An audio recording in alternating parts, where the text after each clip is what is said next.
Добре дошли отново в канала Easy English BG. Харесвате ли нашите уроци? Ако да, подкрепете ни, като се абонирате за канала и натиснете камбанката, за да не пропускате нови видеа.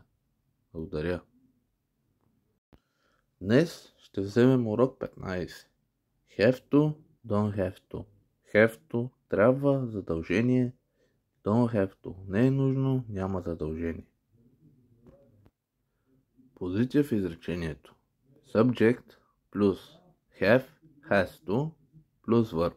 На български подлог плюс have, has to плюс глагол. Ако има нещо неясно, пишете в коментарите, ще отговоря на всеки един.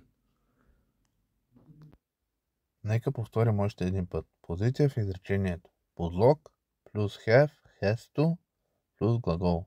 Ето и няколко примера. I have to work tomorrow. She has to study for the test.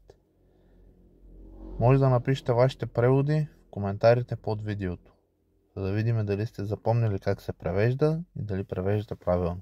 Ще отговоря на всеки един коментар.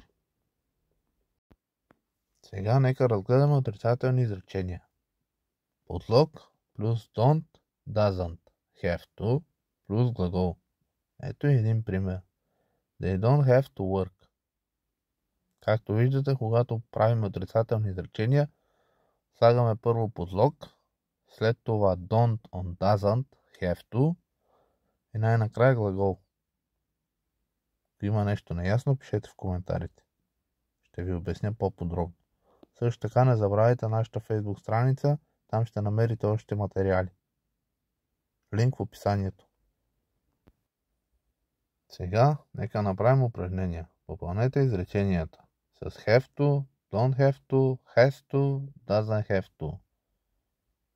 Имате 4 упражнения. Напишете вашите отговори в коментарите. Ще се радвам и ще отговоря на всеки един с удоволствие.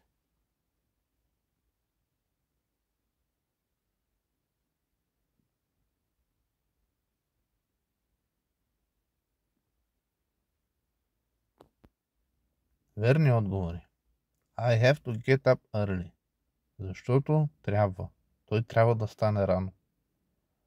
She has to wear uniform. Защото подлогът е с she.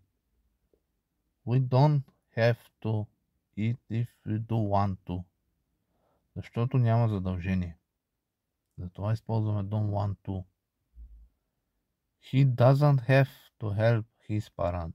Защото няма задължение и подлогът е he. Проверете вашите отговори и напишете колко верни имате. Научи ли нещо ново днес? Ако да, подкрепи ни напълно безплатно с лайк и абонамент с камбанка. За още анализи и уроци виж нашата Facebook страница. Линк в описанието под видеото. Благодаря и до следващия път.